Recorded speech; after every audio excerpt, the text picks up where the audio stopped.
Necron. Falcon hates puns and thinks that they're all wrong. One's American and one is an Aussie. Talking about StarCraft 2 and the esports scene. Hello and welcome. In the esports scene.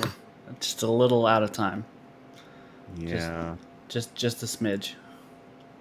I know, but I like that song. You did a good job commissioning it. Yeah, it's all right. It's all right. Just all right? Yes. All mean, I like it. I guess it's like, I mean, it's not gonna win any like music awards. Well, no, you know how hard it is to win music awards? That's a crazy high bar to set here, man. It didn't win any music awards, therefore it is just fine. It cannot be good.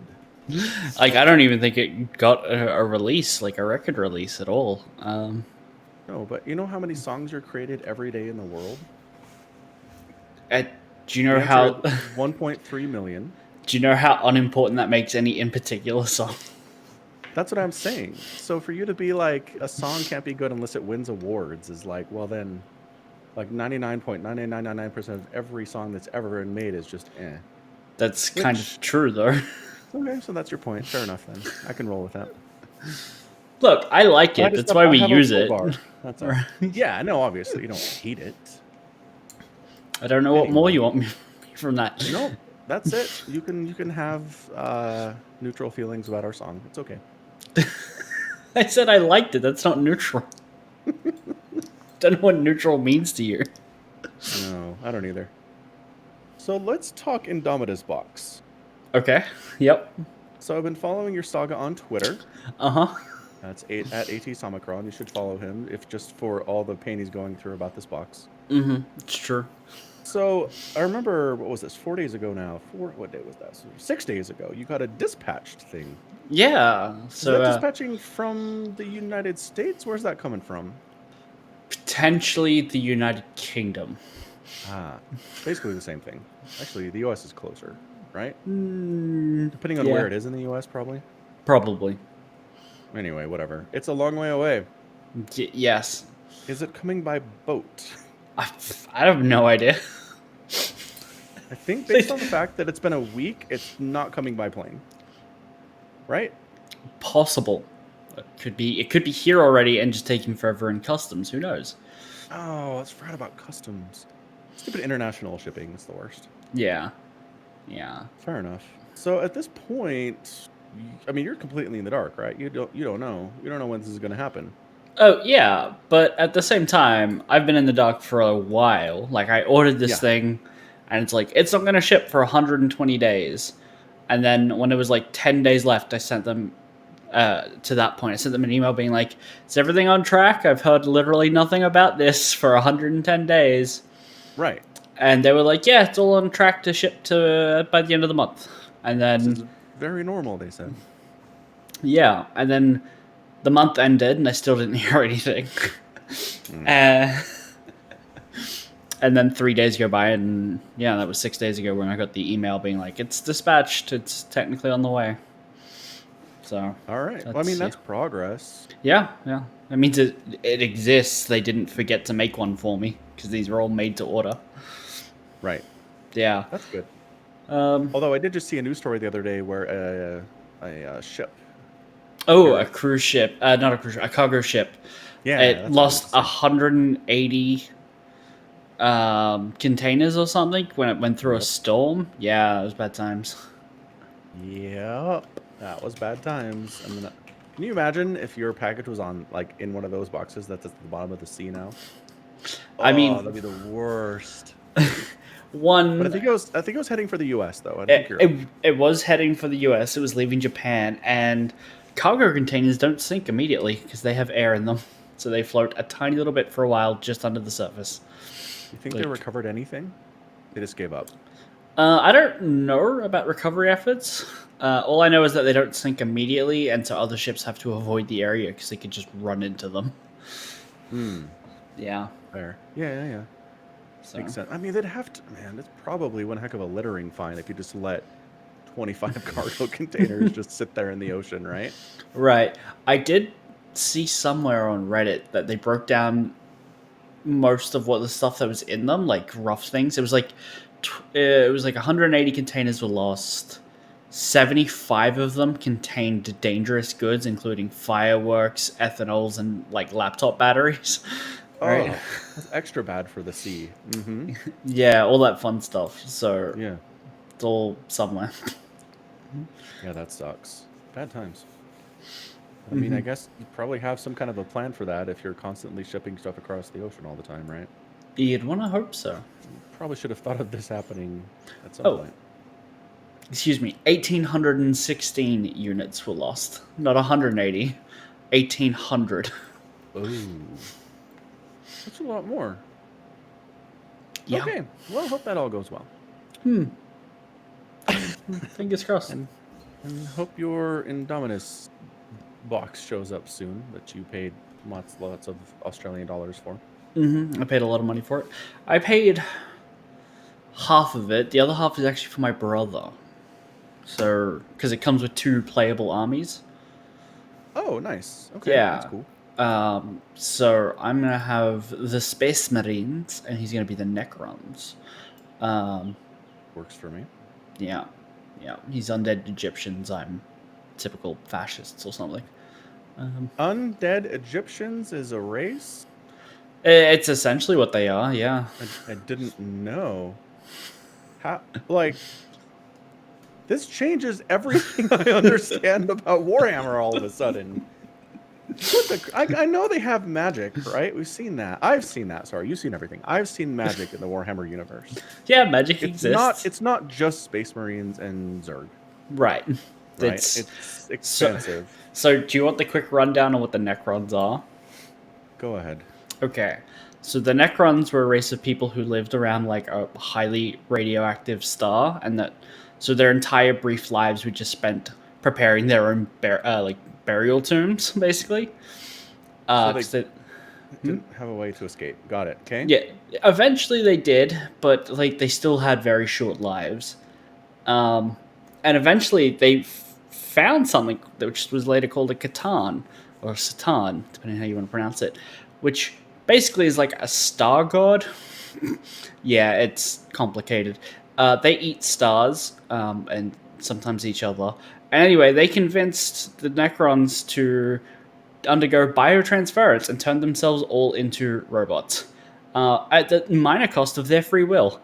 So the robots are made out of like living metal, essentially, so they can regenerate very easily. But now you basically have hundreds and thousands and millions of killer robots living in their burial chamber pyramids that have hieroglyphics for writing. So undead Egyptian robots, yeah. All right. That is a lot to handle. That is a lot to process. Yes. I'm working on it. Yeah. That's the condensed version, like the Do they look like mummies? No. Okay. They don't look wrapped in any way. They look like metal. Because when you say undead Egyptian, I go with mummies. Okay. Yeah, that's fair. Okay.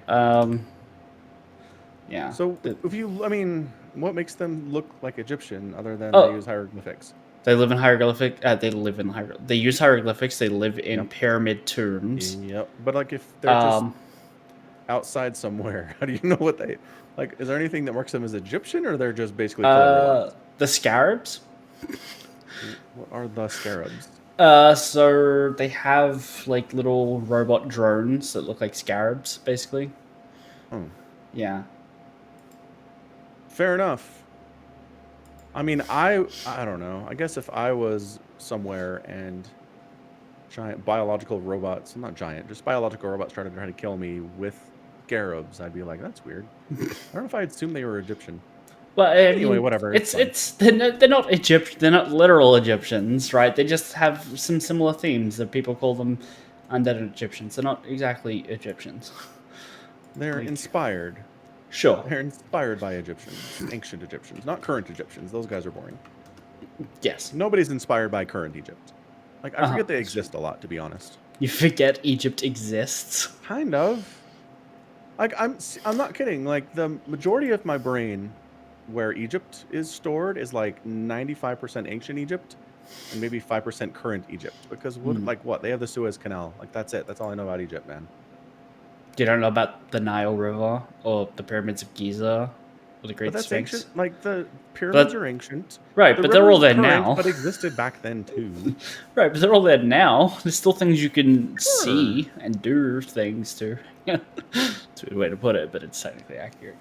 Yeah, it is. I don't know. Egypt's not usually just generally involved in world affairs, is all. I guess that's the big problem. What about the time when, like, 6 years ago, it snowed on the pyramids? Like, Mm. it made world news, right? Like, Yeah, but again, because it's the pyramids. I think if it just snows on like a house, a neighborhood in Egypt that's like modern, nobody would care.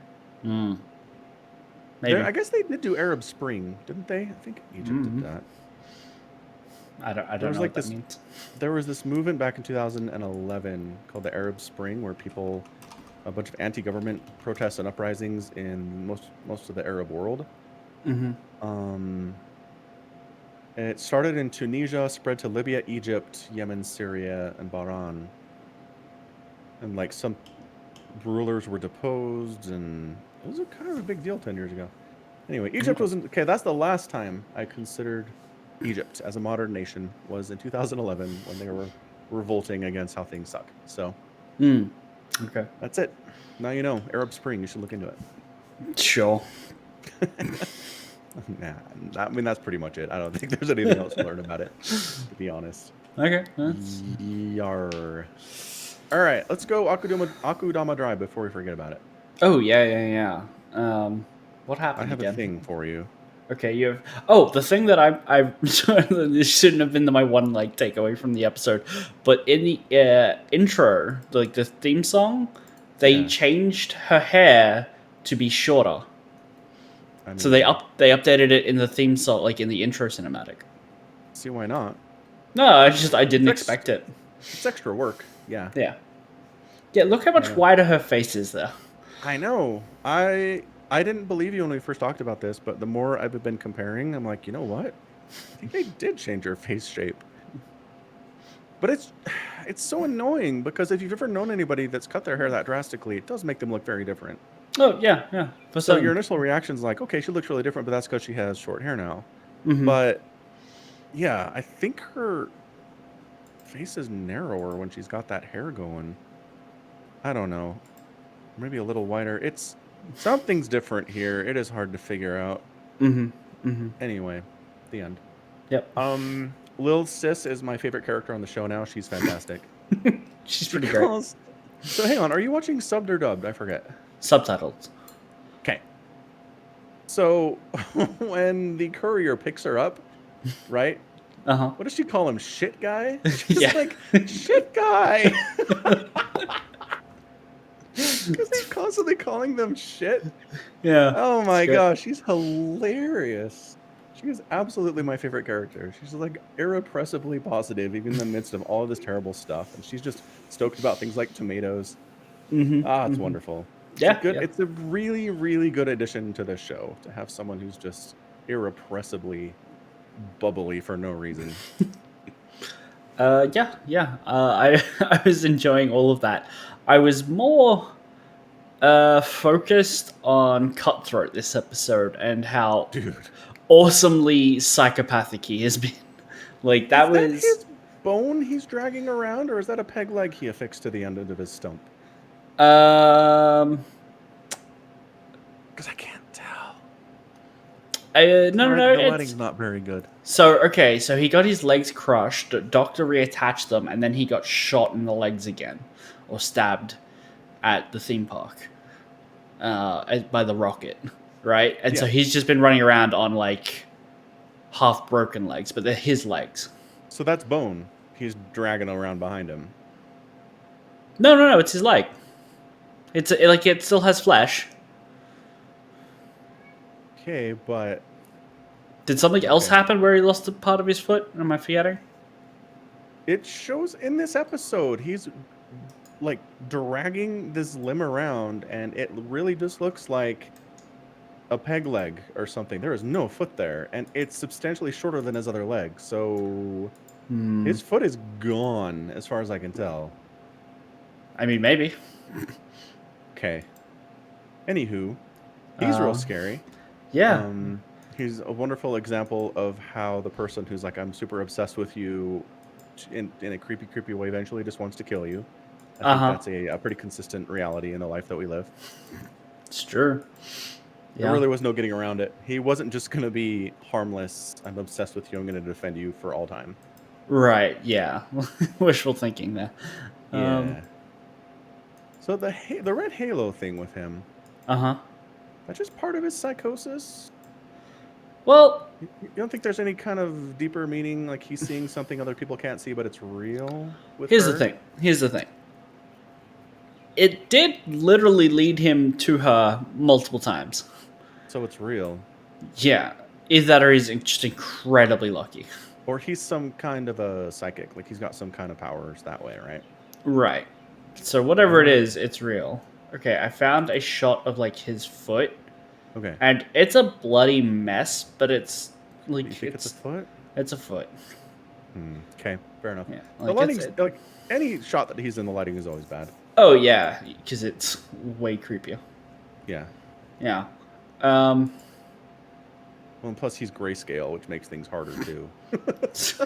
That's a magic power. How is that grayscale? How did that happen with him? I don't know. Like he's an albino. Like I guess he's just an albino who wears white clothes, right? That's all it is. Right. I mean, I assume, because here's the thing. They've established that some of these characters and what they do is basically magic. So I don't know whether or not his presence literally drains the color from things, except for the color red, and that's why he's so infatuated with it. Or if it's just the like lighting direction being like, all right, we need to drain color from this scene because he's in it. Right, and that's his like motif, is that it's grayscale around him. I think it's just a visual theme. Yeah. It's just artistic choice. Mm-hmm. Anyway, he dead. I was so mad because she stabs him in the arm and then she cuts his arm off. Mm-hmm. And then he grabs her with his one hand and is choking her, and then it shows her with both hands like struggling to get his hand off of her neck, and I'm like, did you drop your lightsaber? You had it. It was right there. You chopped off his arm. What happened? Mm-hmm. I thought, and then they cheated because then she had it. And I was like, right. Yeah. I mean, I was sitting there going, she stabbed him in the chest. Okay, I mean, that's good, but why didn't you just cut the other arm off that's strangling you? Right, just like a sling. If you had it the whole time, what are you doing? Mm-hmm. Yeah. Yeah. No, there's definitely a shot of her, like, both hands, like... Oh, yeah. I was like, oh, crap, she dropped the lightsaber. She's dead. Mm-hmm. Then it magically appeared, so that was good. Mm-hmm. Mm-hmm. Yeah. She's killing folk. Mm-hmm. Mm-hmm. We're supposed to believe that hacker guy is, like, watching what they're doing, because... Through the ball, opening the door, letting her into the lightsaber room. Probably. Yeah, okay. Just to make sure we're on the same page. Yeah. It was so funny because when they're in the safe house, and it's like, man, I wish Hacker was here, and the camera's like, look at the bag, and I was like, what's going on? Did not pick up on it at all. Totally forgot about the little hacker ball that he gave her. Right. Yeah. And then later it comes spilling out when she trips, and then the doors open suddenly magically, and it's like, oh, okay, all right. I see what you did. I was thinking maybe she'd be able to use it. Like she could ask it to do stuff, and it would. Yeah, because here's the thing. I was thinking back to when he was like, these balls can produce human vaporizing rays. And then she would just use that on Cutthroat. Be like, haha, take my Pokeball. All right. That would have been good too. Yeah. I don't know. It's fine. So here's my question. Okay. The concept of swindler. Okay. It's a known concept, right? Uh-huh. Prior to this story, the Akudama known as Swindler exists and is doing crazy stuff, but no one's ever seen them. No. Or they have seen them. No.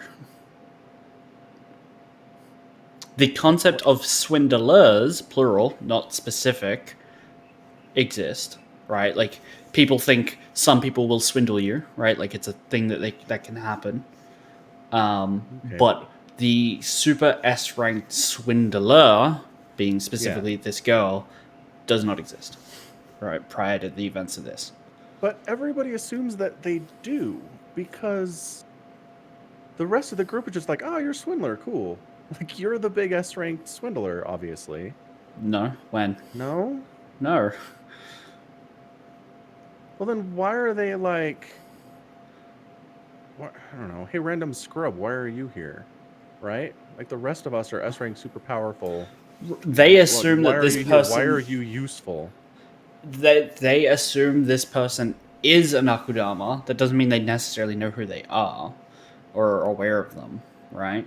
Like, we're led to believe in the first episode that all the Akudama are fighting each other as on their way to rescue Cutthroat, recognize each other because they've made it this far, that these people aren't in uniforms and are thus Akudama and not police or executioners.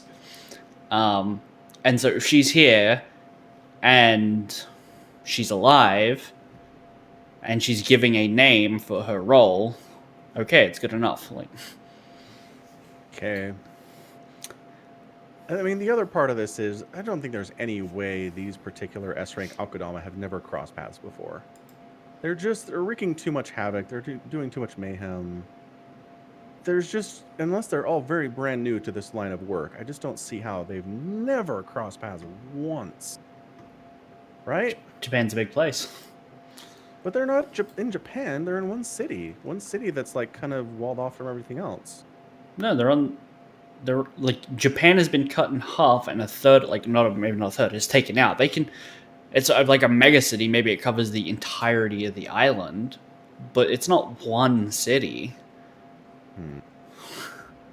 Okay, so it's just a big place. Yeah, and given how densely the population is packed there, yeah, like, I'd believe it. Fair enough. Okay, so later in the episode, when they're like, Swindler put this message out on the message boards, which again, these universal message boards, I love that concept in TV shows. It's like, this is not a thing. Yeah. It's her. It's her. They like the concept of this swindler exists because she got her face put out there as swindler as part of this whole thing. Yes, with like the 200 million yen bounty, super S rank. Please do not buy takoyaki with your seal. Yeah, so they just assume that she is a swindler of some skill. Yeah. Okay. I mean, she's essentially proven that she's a swindler of some skill now. Kind of. She's affiliated with a group that did some stuff. And throughout it, she swindled people into like doing what she wanted. Foes. Repeatedly. I don't know. I still think the whole thing here is that she's going to turn into the swindler, right? Right. Well, I mean, yeah, she has. Like, I don't think there's a going back for her in this society now. No. But I mean, there's Outcast and there's I'm actually performing the role. You know what I mean? Right. And I think the online message board that everyone can see, you know, the Twitter of Kensai, is her stepping into that role. She even has the line where she's like, I could get used to this. Yeah, that's true. Huh. All right, interesting. I thought too, the moment at the end where they showed up on the roof, but it was too late and the helicopter's going away. Yeah. I was like, dear courier, your bike has crazy grapple hooks. We've seen you do this before. Grapple the stupid helicopter. Nope. Too bad. They're already flying away. It's like, no, not on. Magic motorcycle can do things. No, it was out of range. I guess. I guess you're right. Like, it's 67 meters away. Dang it. Yep. Rough stuff. Anyway, all right. So good. Good stuff there. Still gonna get. The Mandalorian. The Mandalorian. Boy, do I hate this episode. This might be the worst episode in the history of The Mandalorian. Yeah, you know what? I've heard very split arguments about this. So go ahead. You go first. Like, you brought it up when we were streaming the other day playing some StarCraft. That the stormtroopers can't hit the broadside of a barn, but then the Mandalorian shows up with his Beskar, and suddenly they can all hit him. When you described it, I thought it was like, oh, there was a couple of stormtroopers and they missed some shots, and then the Mandalorian shows up, and then like they land a couple on him. They like land every shot with machine guns, right? Like, So stormtroopers, let's say stormtroopers have shot 1,000 blaster bolts in the Mandalorian, right? They in have total, only hit with like 50 of those, and all of those have hit Mando. and 49 of them were in that scene. Yeah. Yeah. There was the scene where they hijacked the spaceship, though, right? Yeah. And he's like goes out into the corridor to throw the grenades at the guys, and they are just nailing him. It's true. Yeah.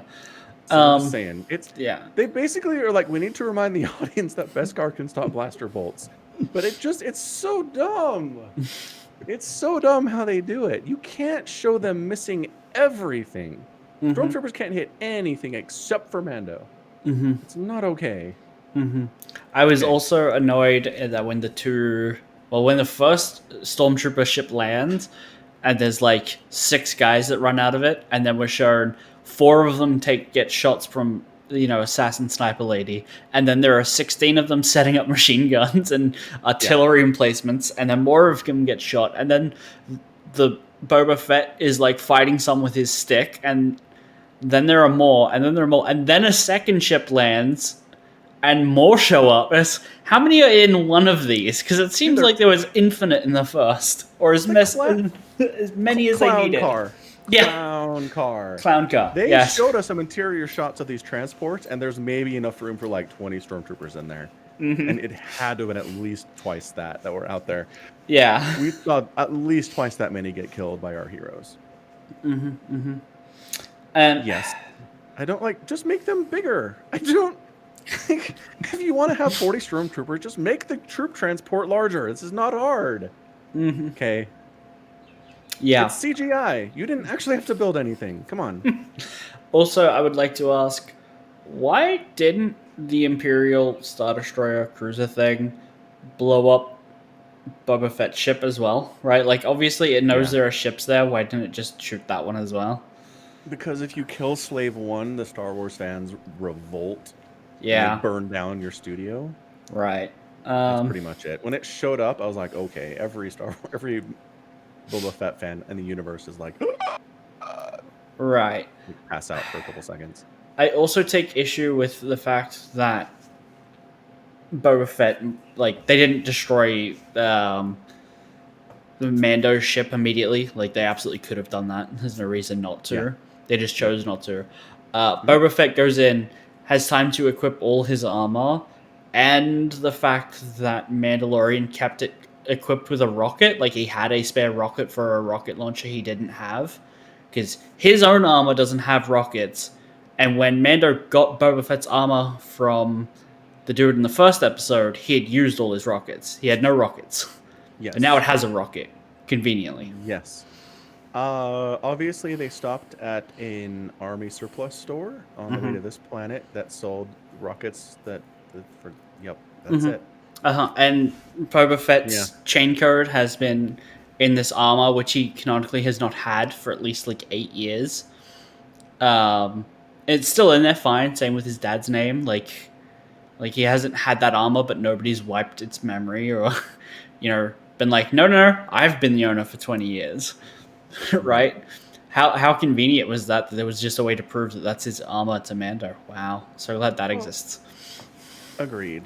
Well, and also, the Mandalorian shows up on Tatooine and is like, hey, I'm looking for Mandalorians. And they're like, oh yeah, there's this guy who wears Mandalorian armor out in this town. I was like, Boba Fett couldn't find this guy in 5 years?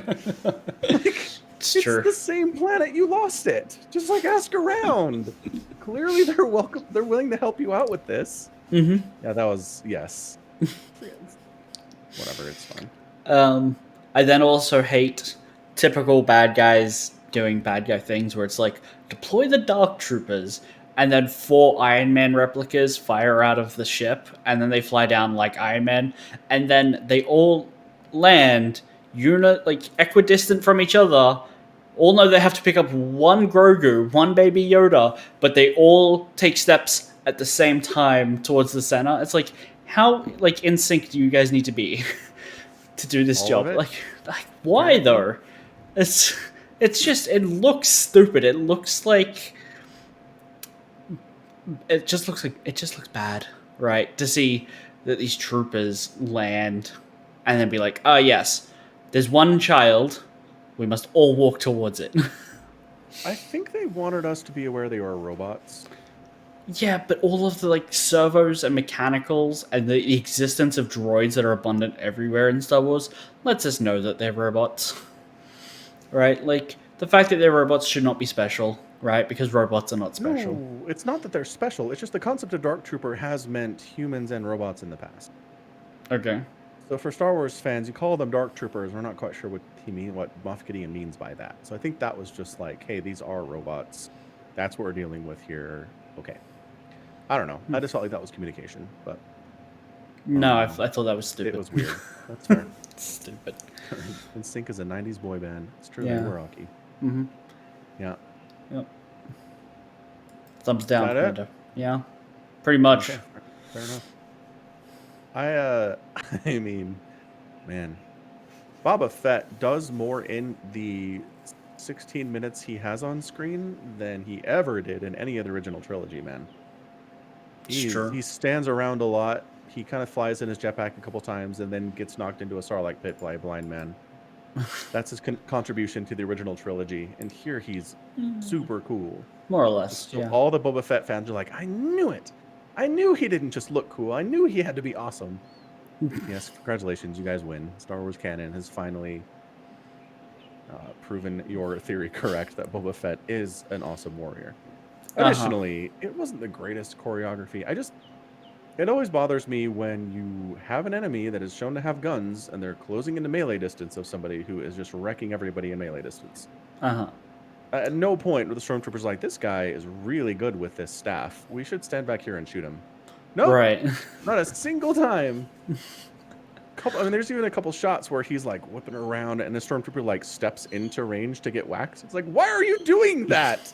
Why are you trying to close into melee range with this guy? You have a gun. Uh-huh. That's all. Because Yeah. It wasn't also, they brought back something you see very rarely in Star Wars, which is the set your blasters to stun. Blasters have a stun function, so they don't Yes. always shoot a beam of red light. they use it can on Leia, yeah. Yeah, they use it on Leia, but that seems to have a very big coronal effect, which would be much easier to hit closer targets. And once they're unconscious, you could just shoot them again. And you murder them. Yeah. Why don't they always just use this? Excellent question. Because stormtroopers are dumb. It's true. That's the Yep. They just have no interest in making stormtroopers appear like a legitimate competent threat is all. Mm-hmm. Mm-hmm. Which is too bad, because they probably should be. Probably. On some level. If there's 40 of them, they should be a huge threat. And then, friggin' sniper lady rolls a rock down a hill and kills 6 of them because they won't step out of the way. Mm-hmm.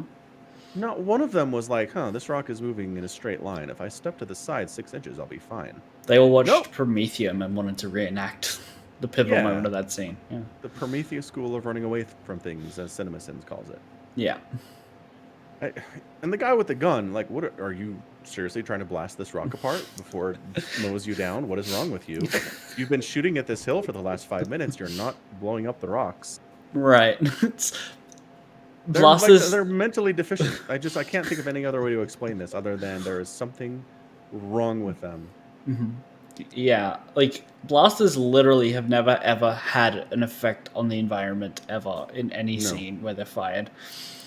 The rock only becomes loose because of a mortar shell, and he's been lighting up the place and it's not been damaging the rocks. You see puffs of smoke and that's about it. Yep. Yeah. So, yeah, the action wasn't the greatest. No. I did. I don't know. It was kind of. like when Mando kept coming up to the force field and being like, "Hey, we need to go," Mm-hmm. and he couldn't get through, and he's like, "All Try right, I that guess I'll again. go kill some more stormtroopers. I'll be back in 10 minutes." Right. I thought that was funny. And then stupid Jedi force field has plot sense because it's like, "Hey, we're done protecting the child now." Mm-hmm. Exactly when Mando leaves and the Dark Troopers are coming in. So Yep. good luck with that, Grogu. I hope you enjoyed communicating through the Force tunnel. Mm-hmm. I was hoping a Jedi would show up. You thought a Jedi could get to that position within like the 10 minutes he was on the rock? Well, like hyperspace is a thing, man. Yeah, but it's also not instant. No, it's not. I don't know. Like we don't know how long it takes to travel anywhere through hyperspace, right? There's no lore on this. No, I but mean, I guess it varies, right? Because Han talks about how fast a ship is. sort of. Crazy. He sort of does. He talks about the Millennium Falcon making the Kessel run in 12 parsecs or something. But Yeah, parsecs are not a measurement of. I know, but what he's trying to say is my ship is real fast. Sort of. Right. You're right. I'm one of the people who interpret that scene differently. That he's throwing out like astronomical terms and trying to see how gullible Obi-Wan and Luke are. Like how much these guys know. I'm going to use parsecs, a term of not speed, and see if they know its distance. Right. Okay, so Because he's just blustering there. He doesn't really believe his ship is... No. He knows his ship is fast, but don't forget, Okay. he's a conman. He's a smuggler. He wants to know how much money can I get out of these desperate people? How much do they know about astronomical travel? Yeah. Right? No, I get that. I'm on board. Right. I get what you're saying. I agree. Yeah. But the concept, if he's bragging about how fast his ship is, then that means when you're hyperspace traveling, there's a way to make it faster. Yeah. Right? Yeah. Well, I mean, Which... theoretically, like he could be bragging about how fast his ship is out of hyperspace. Yeah, but what does that matter? Like, if you're traveling to another planet, so what? Because if Your you can, impulse engines are 37% faster than average. right? You're But not if going you there on impulse. Right, but if you wanted to maneuver and dodge while you plot a course to hyperspace, because you can't just jump to hyperspace, because you could hit a planet, right? That's what that extra speed is for. It's for dodging and maneuvering and smuggling.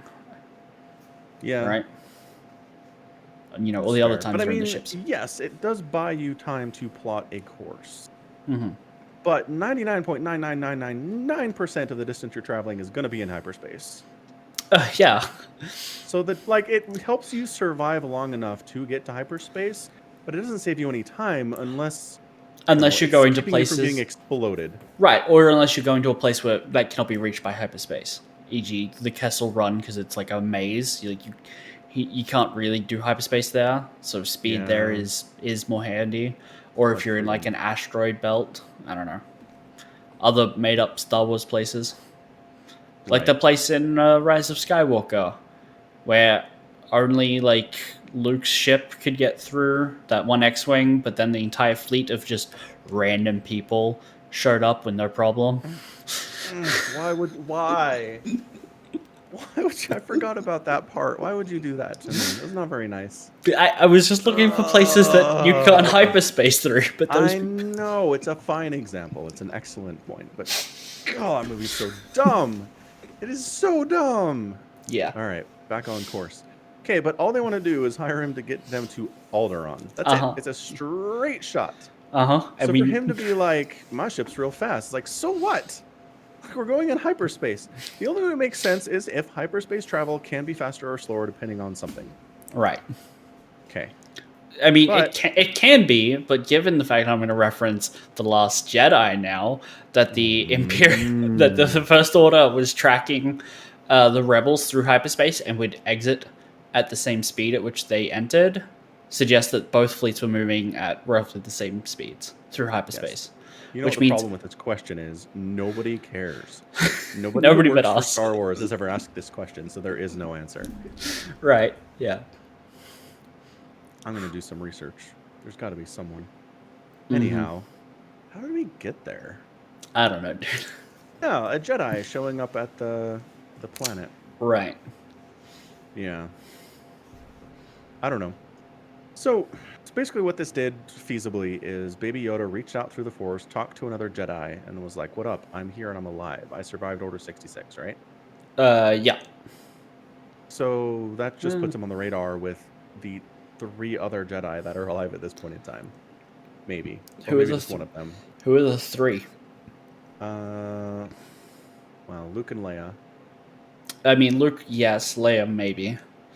Well, she's being trained at some point. At some Right. point, exactly. At some point. Well, it seems like, according to Rise of Skywalker, that Luke trained her pretty quickly, and then she was like, "I don't want to be a Jedi," and bailed. And Yes, this but is like if 6 she's years after the Battle of Yavin, so I assume that took place somewhere in between that time. not a Jedi, would she hear the call? Would she hear the call? Yeah. Well, I mean, you could be Force sensitive without actively being a Jedi. It's true. But can you only call people who are Jedi using the Force Temple? I don't know. Is it like a friends and family plan? Right. Yeah. I don't know. And who's I mean, the at third? this point, yeah, that's an excellent question. Darth Maul's running around. I wonder if you No, could he's hit dead. someone. No, he's not. Yeah, he is. Darth Maul When does he dies at the die? end of Rebels. Old man Obi-Wan fights him on Tatooine and kills him there. Oh, that does happen in Rebels. You're right. Yeah. No Darth Maul. Fair enough. The Emperor. Snoke is out there somewhere. The Emperor's out there somewhere. Yeah. Stupid, dumb. Snoke is out there. Or maybe one of his clones. Okay, so as far as light side users, I guess it is only Luke and Ahsoka. Or Right. Leia-ish. Leia-ish. And we know Ahsoka's not going to answer the call. No, that'd be hilarious though. She's like, hey. She picks up and be like, "Oh, hey, you making that call I told you to do? Cool, yeah, I'll talk to you later, kid."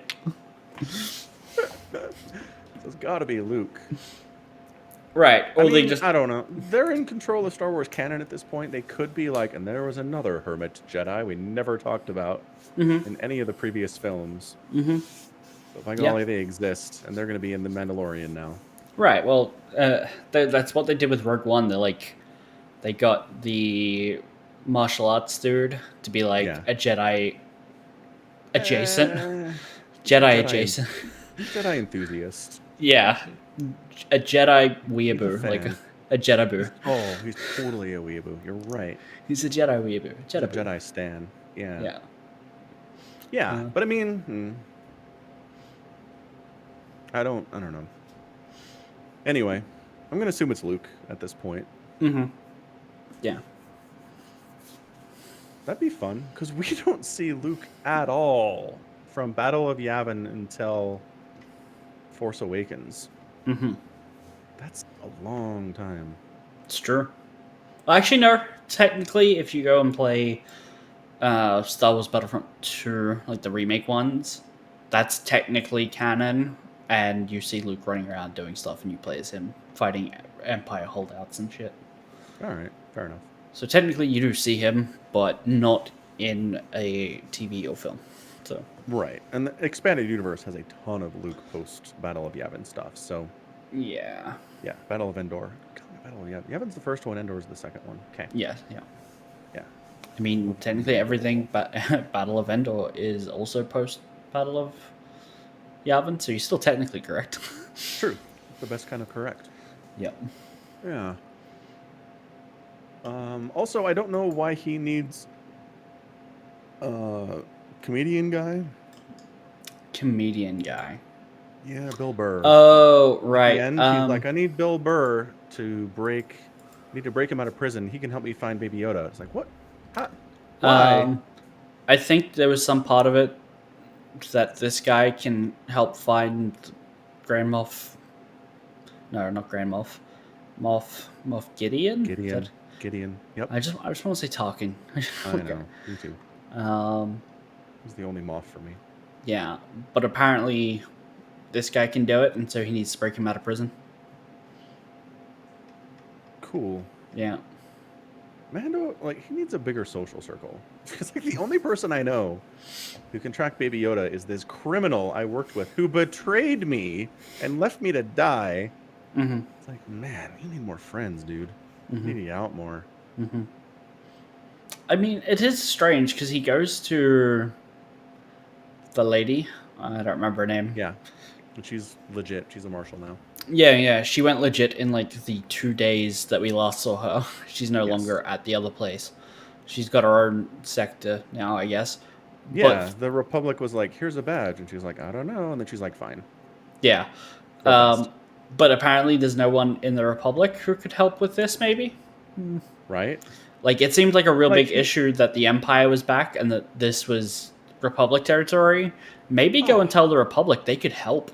That's an excellent point. He's like, the Empire stole a Force-sensitive child.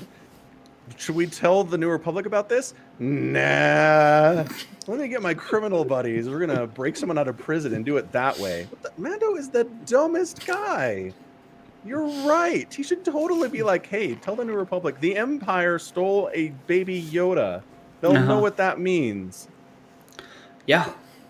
Holy crap. You're right. What's wrong with you, Mando? Yeah. Mando has mental deficiencies as well.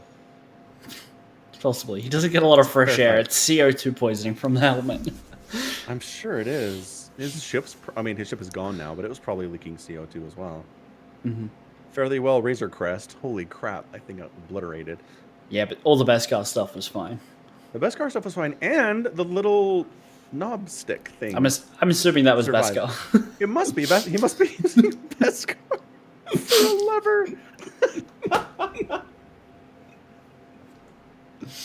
Yeah, he pulled that out, and I was like, how? What? And then they very clearly show you the Beskar spear is fine. Mm-hmm. Which implies Beskar can survive a direct hit from a freaking turbo laser off of a large ship. Mm-hmm. That's amazing. That is some good stuff. Mm-hmm. They should just make the Mando ships out of could be flying around and get smashed directly by a turbo laser, and it would probably knock him down. But I mean, it would probably protect him to some extent. No. What we've told is that all the Beskar will be fine. Everything that's not Beskar will be vaporized. So yeah, all of his bone, flesh, and ligaments, and muscle, and sinews, that's all gone, right? The armor's going to be just fine. Yeah. It'll be the cleanest set of Beskar you've ever seen. That's so fancy. Fancy stuff. God. So I did watch a video on this, because someone put out a video that was like, how come the New Republic hasn't shut down Moff Gideon yet? He's not really hiding, it doesn't seem like. And the answer was, apparently in some of the books, like, Leia's really arguing for a decentralized government. Like, she really wants to make sure the Empire doesn't rise again, so she just wants each planetary system to have their own kind of a thing going. Okay. So, and in the books, that has led to issues where there isn't really a large enough body to deal with a threat when it shows up. Sometimes. So maybe that could be what's happening here. Maybe they're aware of him, but they can't get together a coalition large enough to go take him down. I don't know. You think it'd be easy? You're like, hey, the Empire is still here, and they're like, oh, all right. And then everyone gears up and they go blow it up.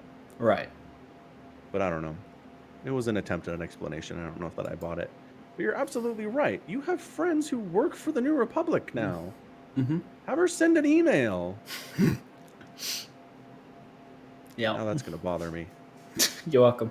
Well done. That didn't even cross my mind. I'm as dumb as Mando is. I mean, I don't know. He's an outlaw, right? So here's the other thing. The way the show... Okay, the only friends that Mando has are people that we have met on the show, apparently. It only goes back to places where there are people... Well, that's... Here's the thing. He also made all these friends on the show. So if the show needs him to have a new friend, they'll just invent one. Yeah. Right. But I'm just saying they haven't been... It doesn't seem like he's been working for a very long time. Because if he's been out doing mercenary contracts for a decade, he's going to run into people all the time that it's like, hey, Mando, remember that job we did 5 years ago? Like, there's none of that. Well, I think a lot of the Mandalorian's jobs he takes solo. He doesn't really work with a lot of other people. And the Bilbo reason is why, right? Like, things went south. He ended up, like, this crew that he was kind of working with ended up in prison, essentially, because of it. You know, or maybe not working with someone, but someone's like, hey, thanks for doing that job for me 4 years ago. Because, like, anytime he asks anyone for help, they have a job for him. So he's probably racked up, like, 1,000 different... I mean, the answer is probably, but I think a lot of that is with the Mandalorian covenants, right? Like, they were all living in the sewers. And there are some lines in the first season where it's like, oh, only one of them ever comes up at a time because they all look the same. And so none of them, they all make intentional efforts not to make friends because if they get recognized, quote unquote, right? Like as if you could recognize one suit of armor from another, that you wouldn't know how to respond. So they just intentionally avoid it. All the jobs go through the guild, right? They don't meet the buyers face to face generally. But but about the armor recognition, he has his own suit. He's not time sharing this thing, right? Right. So he shows up with one pauldron of Beskar, and it's like, hey, it's one pauldron of Beskar Mandalorian, right? Someone else has two. Someone else maybe has a thigh piece and nothing else. Right, and he's got his little like rhino horn or whatever on his. Yeah. So obviously there should be a way to for this to work, but they say that they only go up like one at a time or something. I know they do. Like they didn't really develop the culture of the watch as well as I think they should have. Yeah. A lot of it doesn't make any sense. Whatever. All right, enough Mandalorian. Maybe we'll meet Luke soon. I don't know. Fingers crossed. It's a very Star Wars thing to do, to be like, we're on a desperate mission to save Baby Yoda, and it's a dire situation, and then a Jedi shows up. Hooray. Yeah. Anyway. So StarCraft 2 happened in the last week. Do we have to? I mean, I'll just recap it real quick. If you remember in the podcast, I talked about GSL Super Tournament number 2. We each chose one player from the round of 16. All amazing players, really good names to choose from. Yeah, you had Rogue, I had Maru. Yep. Samacron chose Maru, if you remember from the podcast last week. I chose Beyond. And then about 2 days after the pod, Samacron's like, I'm choosing Beyond. And I was like, what? Well, you're changing? I mean, that's kind of how it happened. Kind of. He had just one Asus Rogue, right? Yeah. I mean, the way it technically happened was 2 weeks ago on the podcast, I chose Maru. Then last week on the podcast, I realized I didn't look at the dates of when these games would be played correctly, and we had a whole nother week to talk about them, and I changed it. Right. I went with Beyond. And to be fair, Beyond with not like a good person's wrists would win this entire tournament at the moment. To be fair, he was up 2-0 and looking really dominant against Dark. And was it in the third game? Yes. Yeah. In the third game, he's looking pretty good, and he has to pause the game because of extreme wrist pain. Yeah. Which he received a warning for, because apparently you can't do that. Yeah. And then he went on to lose 3 games in a row. Yeah. It was very sad, because, yeah, I'm with you. He should have won that. He was in a prime position to do so. Which would have had all 4 Terrans in the quarter, Terran Horsemen's in the quarterfinals. All 4 horsemen in the quarterfinal. You're right. Yeah. With the possibility that 3 of them would have gotten to the semis, that would have been incredible. Year of the Terran, man. You're not wrong. Yeah. All right. So instead, Beyond falls in the first round. I chose Rogue, who 3-0'd Bunny because I knew he'd beat Bunny. That was never in question. Yeah. No. But now it's Rogue Maru, which, holy crap, that's going to be a good series. Yeah, that should be fantastic. I am excited. Is that played today? Yes. Yeah, in like 9 hours. Yeah, I will not be up for that. Me neither. Yeah, so next round is TY Dark. I think that'll be fun. I expect TY to get through. Yeah. SOS Trap, I would actually give that to Trap. Probably. PvP can be a dumb clown fiesta sometimes, though. Oh, yeah, that's true. Stats Inner. What are your thoughts?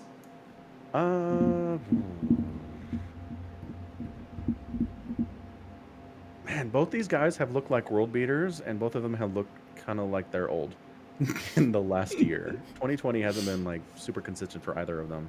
Right. So it's hard. I don't know. That's a hard pick for me.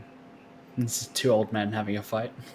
Yeah, but they're both capable of winning this whole thing, I think. If they play to what they've showed recently. It's not like I'm talking about how Stats was 2 years ago. He's done great things this year. Right. I'd probably pick Innovation there. I would because he's not Protoss. Yeah. Yeah. And then Rogue Maru, like you said. It always comes down to, is Maru playing like a world champion, or is Maru playing like he is drunk? Like, these are the options. Yeah. Could be either. Could be. Yeah. And Rogue too. Rogue's been very inconsistent as well this year. Sometimes he looks ridiculously good. He did some lurker against Bunny, some lurker Nidus stuff against Bunny, and just made Bunny look helpless. Yeah. I mean, it's like not just Raynor that can do this. He was just popping multiple Niduses all over the place. His lurker positioning was perfect. It was insane. I wonder if he's going to try it against Morrow or not. I forget, Rogue's won, what do you want, Katowice and GSL Season 2 this year? Yeah, I think that sounds right. So, I mean... He's had some big wins this year. Yeah, he has. Yeah. It's going to be interesting. It's going to be good. Yeah, I think it'll be good. I'll have to watch the VODs tomorrow. I can't wait to wake up and check the results. Yeah. Well, I try to wake up and watch the VODs without checking the results, but... Yeah, I've got work. So yeah. I kind of just want to know, because I know I'll be thinking about it all day. Right. Then I'll be distracted at work. PR. Yep. All right. Well, is that it? What do we got? 2 more minutes. Is there something else? Are you going to be watching Attack on Titan? Oh, yes! Attack on Titan! I knew there was something else I watched. Yeah, did you watch the first episode? Oh, no. Okay. Is it available? Yeah. Okay. Minor problem. I haven't seen Attack on Titan. That is a minor problem. So this morning I started binge watching. I'm now up to episode 21 of the first season. That is a rough binge watch, man. But all right. Is it? Why does it? Is it not good? Like, does it get worse? Just a lot of people get eaten. There's a lot of trauma. The first season, especially. It's like, Yeah. holy crap, this show. Blah. I just got up to the point where, spoilers for anyone who hasn't seen Attack on Titan, Eren gets eaten by like a lady titan. Yes.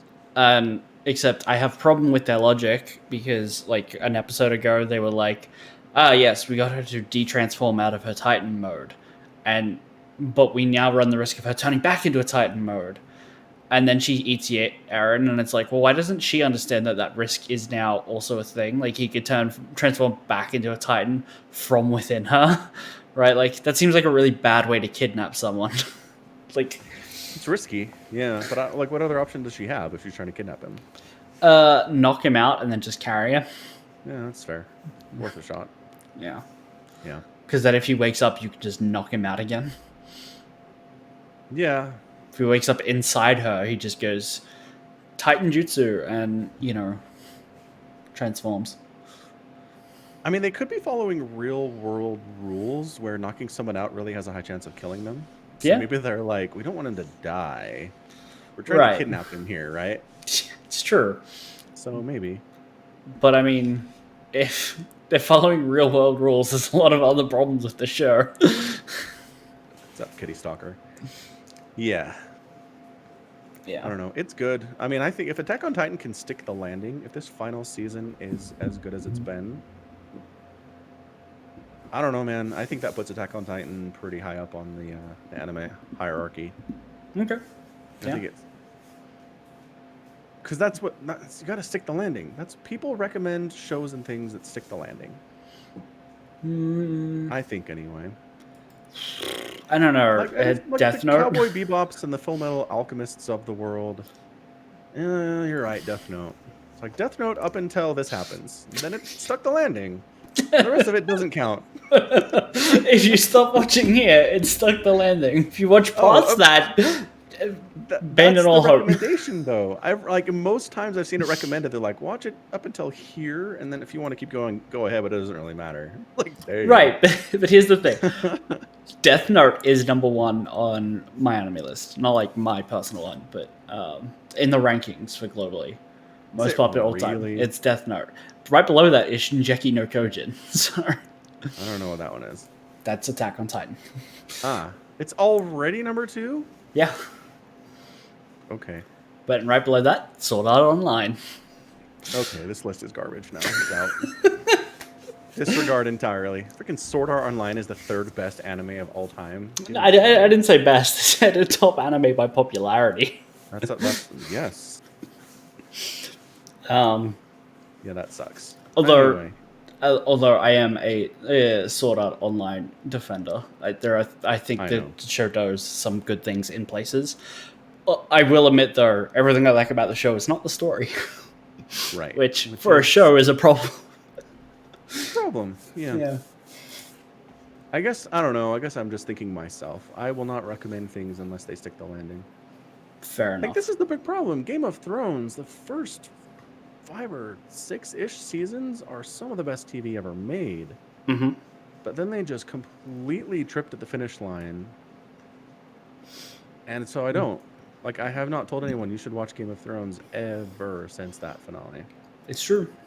So if Attack on Titan does the same thing, where it's poised to have a fantastic ending and then just completely fumbles it, I'm going to be like, it's not worth watching.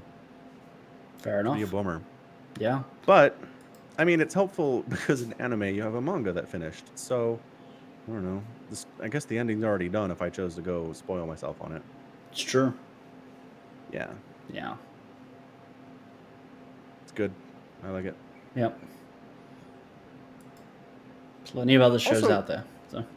Yeah, true fact. Also, real quick, did you ever watch Gone Girl? Mm, It's a 2014 film. Yeah, 2014 film. no. Ben Affleck starring Rosamund Pike. No. Neil Patrick Harris. No, I didn't watch this Okay. film. You recommending it? That it stick the landing? Um,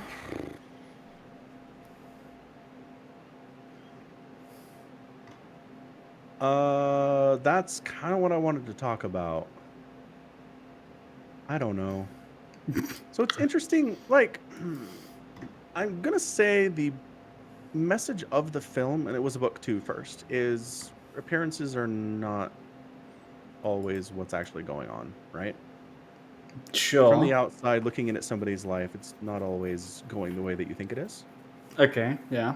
And that's applied to several different situations throughout the story. Anyway, it's good. It's directed by David Fincher, who's an incredible director. Like, his technical ability with shots and lighting and framing and everything is just incredible stuff. Okay. So it's a good watch. I don't know. I'm not saying that you should watch it, but I saw it and I just had a couple thoughts, but I don't want to spoil things. Okay. Thank you for bringing it up. Yeah. I will checking. I will watch it. Tell you what, I'll Okay. watch it. Yeah. All right. Yeah. You're not gonna like it. You're gonna be so mad at me. I'll probably think it's fine. Okay. Right. Like I rarely have actively disliking like thoughts by the end of something once I've seen it in completion. Like it's totality.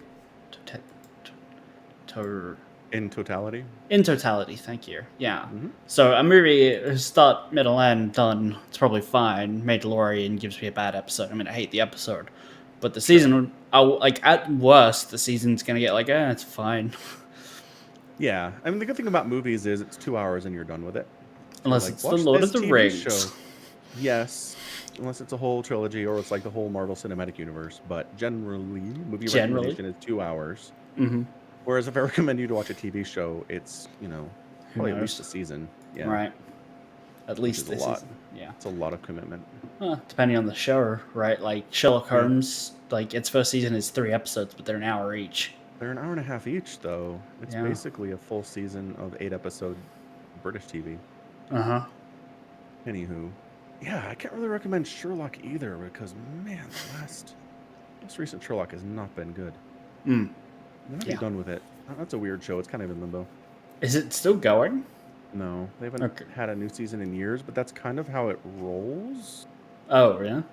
Yeah, there's always years between seasons. If I pull this up here, season 1 was 2010, season 2 was 2012, series 13 was 2014. So I mean, I guess it's pretty consistently 2 years between seasons. Okay. And then 3 years. Series 4 was in 2017, and we're 3 years past that now. And as far as I can tell, I do follow the Sherlock subreddit about the show. Okay. It's kind of dying, and it really seems like most people don't expect there to be any more. Okay. So yeah, I think it's done. Fair enough. I saw. I was on Reddit also, and I saw Martin Freeman pop up, and I was like, "Hey, Oh. that's the guy from Sherlock," and it was him in a clip from an Ali G movie. Yeah, it's it was interesting. I'm gonna assume it's funny. Like Ali G does the funny. Sort of. If you like that kind of funny, I don't Right. particularly. It's a specific brand of funny, right? Yeah. That's It's fair. not so much haha funny, but it makes you think funny, but it doesn't make you think funny. Right. Yeah, like the clip on YouTube is like Martin Freeman's best performance, and someone had linked it in a comment. Oh, that's weird. I will Okay. find it, but it's a little NSFW, so I will link it off to the show. Fair enough. Reasonable indeed. Yeah. All right, good. I think that's it for time this week. Uh-huh. Is there anything else we need to cover? Anything happening in sports? Not really. Football's happening. The NBA season starting in like 2 weeks, which is crazy because the finals were like 2 months ago. There's no off season basically. But other than that, not really. Things are good. Fair enough. All right, good. Well, thanks for hanging out with us for another edition of the Falcon Paladin Hour with Somicron. Again, live streamed at twitch.tv/Somicron starting 9 p.m. Eastern. You can come hang out with us and ask us questions and stuff. Also, be sure to check out the Patreon page for the show, especially if you want to support it directly that way, and the merch at falconpaladin.store. We've got some new shirts out there if you want to check those out. That's going to be it. So thanks for hanging out, and until next time, as always, stay safe and stay healthy, and above all, please take care of yourselves. Bye. Goodbye.